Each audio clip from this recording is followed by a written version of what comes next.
So the first thing you're going to want to do is go to the Optifine website.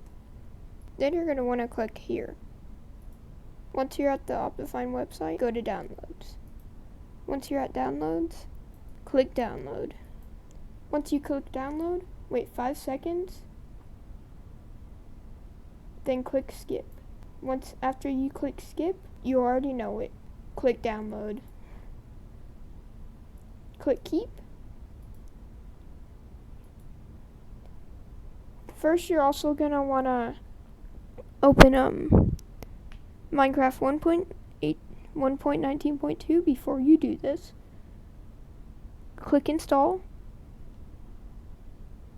There you go. You have Optifine installed.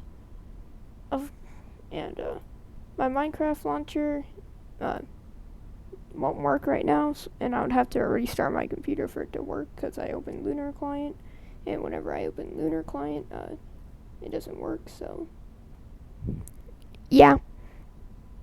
I hope that helped you guys out. Well, LMAO.